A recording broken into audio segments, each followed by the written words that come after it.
¿Por qué Rusia atacó a Ucrania en febrero de 2022? Debía haber una muy buena razón.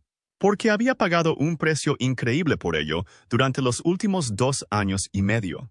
La guerra que se suponía terminaría en unos días se ha convertido en un conflicto prolongado sin final a la vista. Fuentes estadounidenses estiman que las pérdidas rusas durante el verano de 2024 ascendieron a 350,000 personas. Fuentes británicas estiman la cifra en más de 500,000 y el número de muertos sigue aumentando. Según análisis de la inteligencia occidental, Rusia estaba perdiendo alrededor de 1,000 personas por día solo en mayo.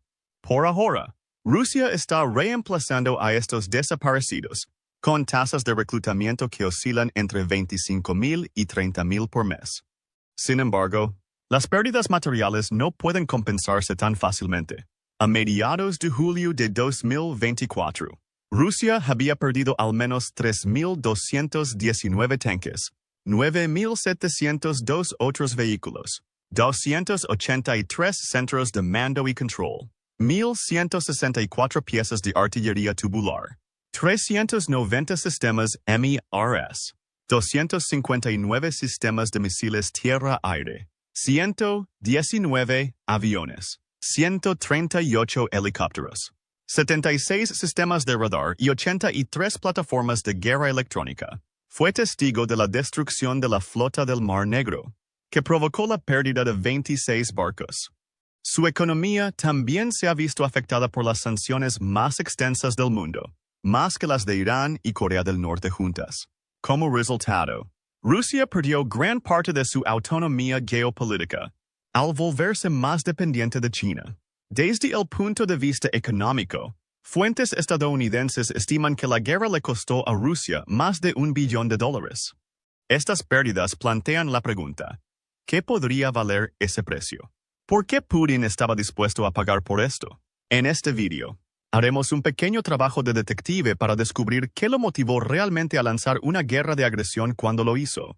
Dado que Rusia es una dictadura, solo importa la opinión de Putin, por lo que primero tendremos que examinar su visión del mundo. Los conocedores creen que es esencialmente un revanchista ruso. Hay buenas razones para creer esto. Putin ya insinuó estas tendencias ideológicas en 2005, cuando declaró el colapso de la Unión Soviética como una de las peores tragedias del siglo XX.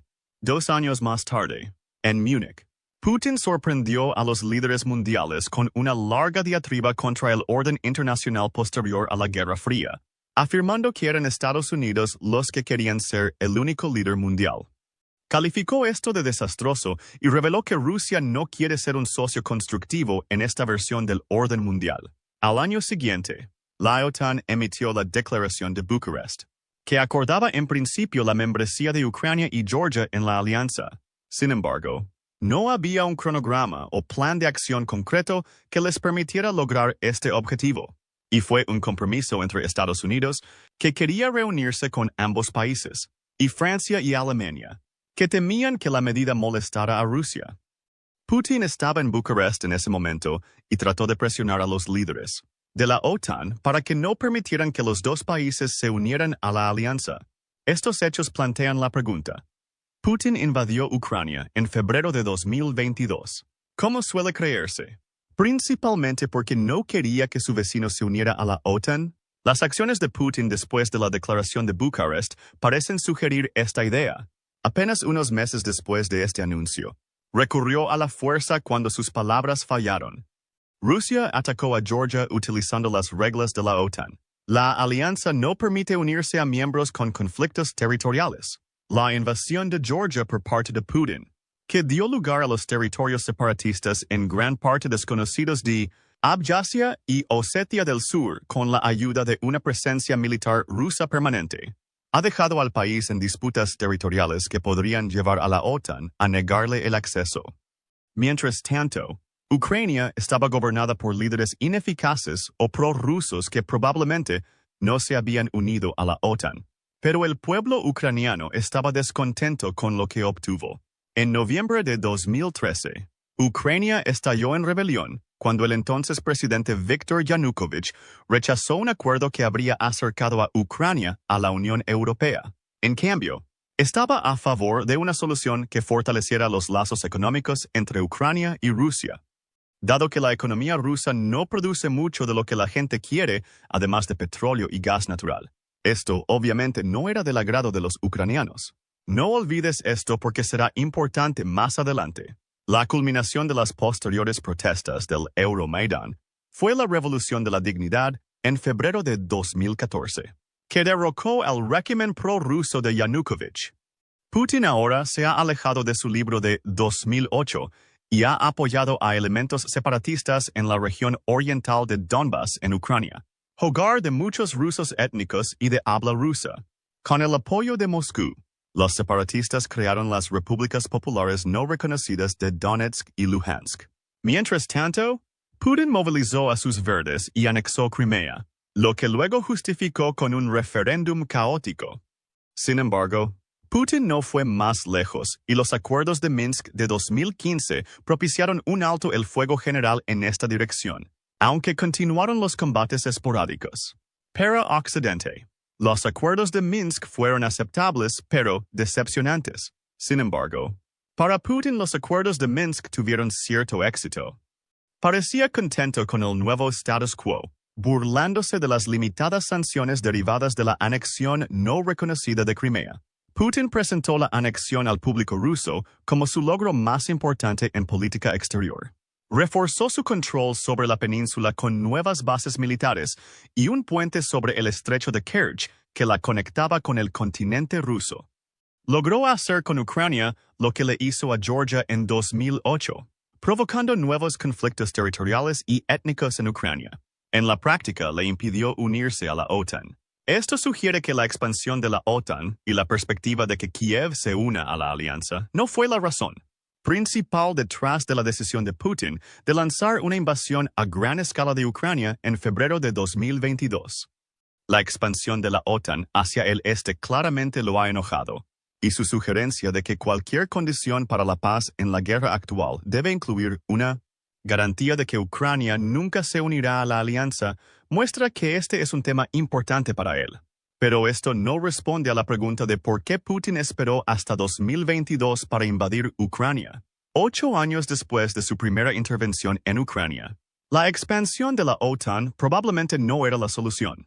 Entonces, ¿qué otra cosa podría ser? Resulta que la ideología vengativa de Putin antes mencionada fue una razón importante para la invasión. En julio de 2021, publicó un ensayo sobre la unidad histórica de rusos y ucranianos.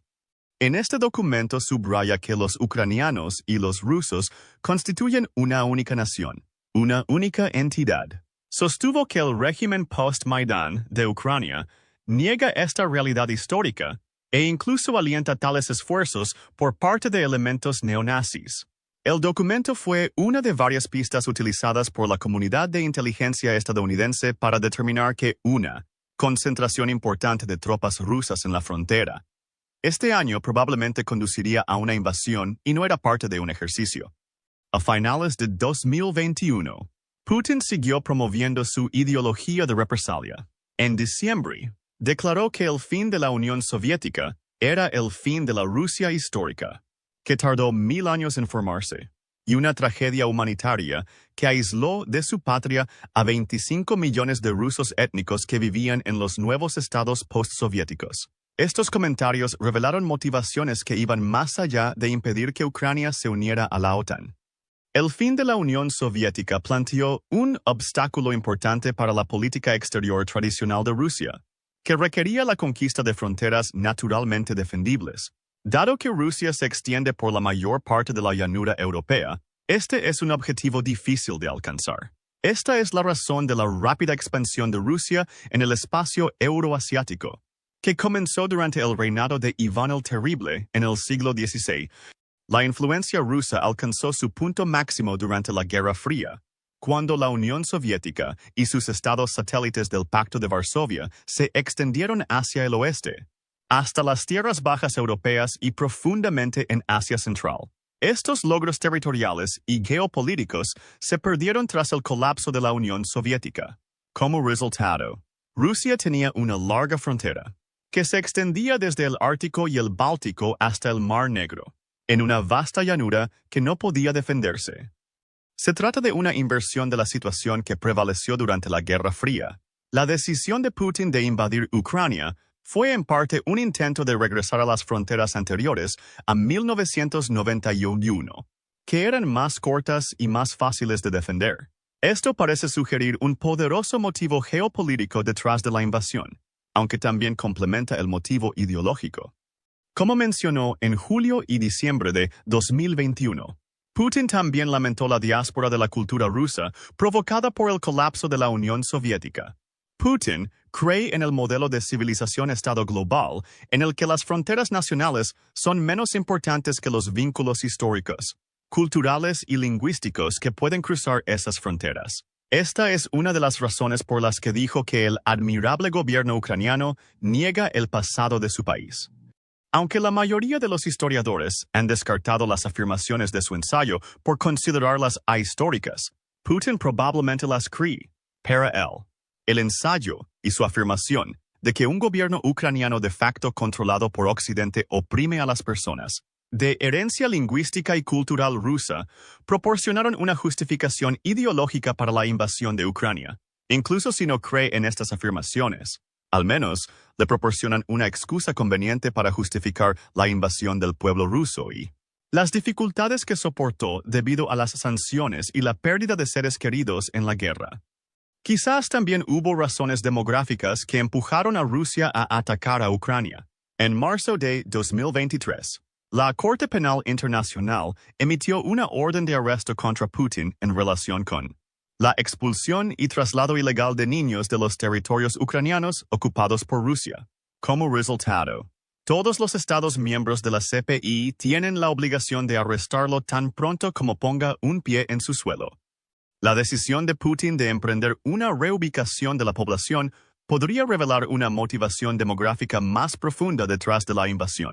Antes de su colapso, la Unión Soviética era la tercera más poblada del mundo, con casi 287 millones de personas, según el censo de 1989. Sin embargo, después del colapso de la CERN,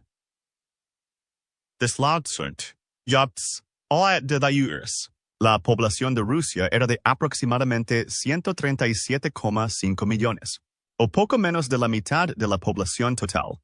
Actualmente, en 2024, la Federación de Rusia tiene una población de 144 millones, pero la tasa de fertilidad es de 1,826 nacimientos por mujer, muy por debajo del nivel de reemplazo. A finales de siglo, la población se reducirá a 112 millones. Su edad promedio actual es de 40 años. Este número aumentará rápidamente en las próximas décadas. El envejecimiento de la población provocará problemas de reclutamiento para el ejército ruso y una proporción mucho mayor de los recursos nacionales dedicados al cuidado de las personas mayores. Por lo tanto, la expulsión forzosa de niños ucranianos y de otros ciudadanos ucranianos puede verse como una manera de revertir el declive de la población rusa y evitar que aumente la edad promedio. La invasión de Putin puede tener tanto que ver con la reconquista de la base de población soviética como con la reconquista de las fronteras soviéticas. Ucrania, como muchos países postsoviéticos, está experimentando un declive demográfico, con una tasa de fertilidad de solo 1,826 nacimientos por mujer. Sin embargo, el reasentamiento de la población joven de Ucrania es una forma de retrasar los problemas que afectarán a Rusia. Putin puede creer que esto le dará tiempo para revertir más seriamente el declive demográfico de su Rusia natal. Sin embargo, las tres interpretaciones plantean serios problemas. Las razones ideológicas, geopolíticas y demográficas probablemente sean importantes para Putin, pero todavía no nos explican por qué decidió invadir Ucrania en febrero de 2022.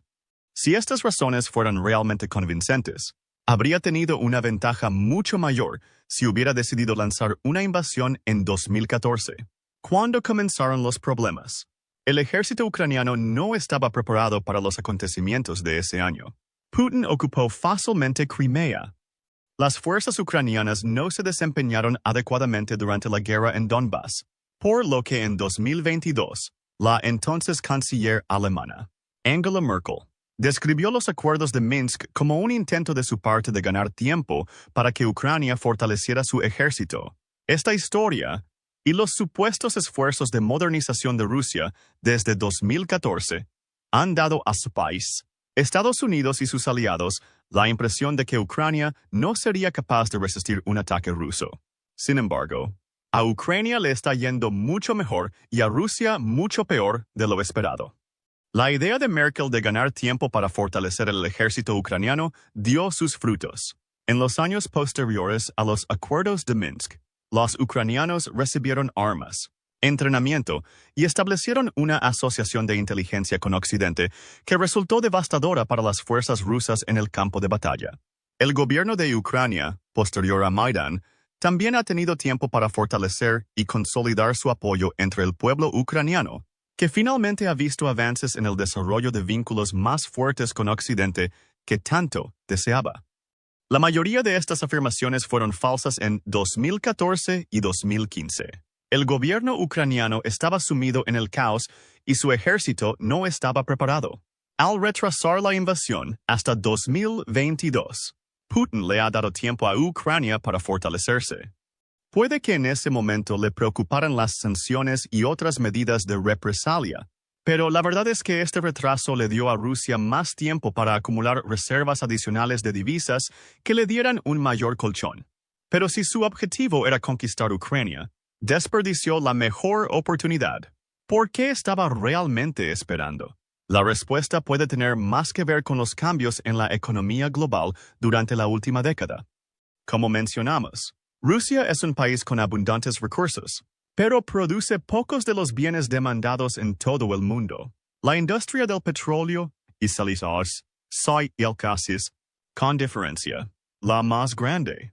El sector energético proporcionó el 45% de los ingresos del presupuesto federal ruso y representó el 54% de las exportaciones del país en 2021. Sin embargo, un espectro asoma en el horizonte, el del cambio climático. La mitigación del cambio climático causado por las emisiones de dióxido de carbono se convirtió en una máxima prioridad de la política internacional antes de la guerra, particularmente en la Unión Europea, que era el mayor consumidor de energía de Rusia y sigue siendo el segundo en la actualidad. Las leyes de la UE exigen que el bloque reduzca sus emisiones de carbono en 55% para 2030 y se convierta en carbono neutral para 2050. Como resultado, se ha producido un cambio hacia el desarrollo de fuentes y materiales de energía alternativos, libres de emisiones impulsados por electricidad en lugar de motores de combustión interna o de gas. Quizás el mejor ejemplo sería el desarrollo de los coches eléctricos. Este crecimiento ha sido explosivo. En 2017, solo el 1% de los coches nuevos vendidos en todo el mundo eran eléctricos. En 2023, aumentó al 18%. La transición a la electricidad y a fuentes de energía de cero emisiones representa un riesgo existencial para la economía rusa. Los sauditas también enfrentan este problema, lo que llevó al lanzamiento de un intento integral de diversificar su economía llamado Visión Saudita 2030. El plan parece estar dando frutos a partir de 2021. El crecimiento no petrolero se acelera a alrededor del 5% en 2022 y 2023. Rusia, sin embargo, no tiene tal plan, excepto para la guerra misma. Ucrania tiene minerales valiosos que tendrán una demanda cada vez mayor a medida que la economía mundial pasa gradualmente de los combustibles fósiles a la energía y la electricidad sin emisiones. El litio es uno de los más importantes porque es un ingrediente esencial en baterías necesarias para hacer funcionar nuevas tecnologías como los coches eléctricos. Ucrania tiene importantes depósitos de litio en la región de Donetsk, parcialmente controlados por Rusia. Si Rusia puede avanzar más al oeste y al norte de sus líneas actuales, también podrá alcanzar importantes reservas en la región de Kirovohrad en Ucrania. Estos depósitos de litio ya han sido objeto de maniobras geopolíticas. En 2021, La Unión Europea y Ucrania establecieron una asociación estratégica sobre minerales ucranianos y las autoridades se interesaron especialmente en el litio. Actualmente, la Unión Europea importa la mayor parte de su litio de China. Es comprensible que Bruselas quiera reducir esta dependencia y garantizar que Pekín no pueda atrincherarse en el corazón de esta tecnología emergente. Ucrania es uno de los pocos países con importantes reservas de litio, estimadas en el 10% de las reservas mundiales, y su proximidad a la UE hace que sus recursos de litio sean muy valiosos. Europa puede obtener de Ucrania la mayor parte de lo que necesita para su transición energética, según Ulrich Blum, fundador y director ejecutivo del Instituto Alemán del Litio. Por tanto, Putin está influyendo actualmente en una importante prioridad geopolítica europea. En entrevista con el diario alemán DW News, Grace Lynn Bascarin, directora del proyecto Critical Minerals del Centro de Estudios Estratégicos e Internacionales, mencionó que los recursos naturales podrían prolongar el conflicto y que la explotación de litio y otros depósitos minerales podría ser una fuente importante de fondos para que el ejército ruso continúe sus operaciones. Aunque Putin tendrá que reconstruir la red si es dañada por sus misiles y drones, porque la minería es una actividad intensiva en energía que puede consumir hasta el 50% de energía disponible localmente. Además, la presencia de estos recursos disuadiría a Putin de ceder territorio como parte de un acuerdo negociado para poner fin a la guerra. El control ruso sobre los minerales también dificultaría que la industria privada invierta en Ucrania y contribuya al proceso de reconstrucción de posguerra. La Agencia Internacional de Energía estima que para finales de la década, la demanda de litio se triplicará y se multiplicará por 10 para 2050. Hay otra razón interesante por la que Rusia debería apuntar a la riqueza mineral de Ucrania. Bascarin mencionó que Rusia sigue produciendo minerales como uranio, paladio y níquel, que son otro elemento importante para una economía descarbonizada al mismo nivel que en 2021. Sin embargo, desde el inicio de la guerra, el nivel de exploración de nuevos recursos ha caído entre un 60 y un 70%. La investigación en Ucrania puede ayudar a llenar algunos de estos vacíos. Rusia también le está haciendo un favor a China al controlar la riqueza mineral de Ucrania. Si Europa quiere comprar litio, la invasión de Putin la obligará a seguir dependiendo de China, al menos en el corto plazo. Si consolida sus logros, afectará la capacidad de la UE para cumplir sus objetivos de descarbonización supply. Proporcionar un colchón en forma de una menor demanda de combustibles fósiles rusos. Rusia es un país rico en recursos y tiene sus propias reservas de estos minerales, pero la riqueza mineral de Ucrania, que incluye reservas de litio y elementos de tierras raras, podría oscilar entre 3 y 11 billones de dólares. De hecho, la explotación de esta riqueza permitiría que la guerra se autofinanciara. También fortalecería la asociación estratégica con China, que es el actor dominante en la refinación de muchos de estos minerales. Por lo tanto, un eje Rusia-China tendría un impacto significativo en los países occidentales y podría potencialmente obstaculizar sus objetivos de descarbonización. Rusia y China también podrían cobrar tarifas exorbitantes por el uso de estos materiales, sabiendo lo importante que es la neutralidad de carbono para muchos responsables políticos occidentales. Blum dejó claro que una Ucrania libre y democrática, con soberanía sobre sus fronteras reconocidas internacionalmente, es esencial para una transición energética estable y una industria europea de baterías fuerte. Blum mencionó que estos sitios son bien conocidos desde la época soviética, por lo que Putin sabía que estaban disponibles, y su estrategia para atacar la infraestructura civil es tratar de vaciar el país de ahí. Su población para que estos valiosos recursos puedan ser explotados sin consecuencias. La expulsión por parte de Putin de personas del este de Ucrania también puede verse como parte de esta estrategia. Muchos expertos advierten que no fueron los recursos naturales de Ucrania los que decidieron iniciar una guerra de agresión, pero es difícil pasar por alto este momento. Probablemente no sea casualidad que Putin decidiera invadir el país en un momento en el que la demanda de litio y otros elementos descarbonizantes comenzaba a dispararse. Putin tenía motivaciones ideológicas y geoestratégicas muy arraigadas para su invasión, pero quizás la nueva realidad económica lo empujó a decidir lanzar operaciones a toda velocidad en febrero de 2022. ¿Pero qué opinas? ¿Qué papel jugaron el litio y las tierras raras de Ucrania en la decisión de Putin de invadir y en el momento de la invasión? No olvides hacérnoslo saber en los comentarios. Además, no olvide presionar el botón me gusta para apoyar el canal y suscribirse para obtener más análisis militares de expertos militares.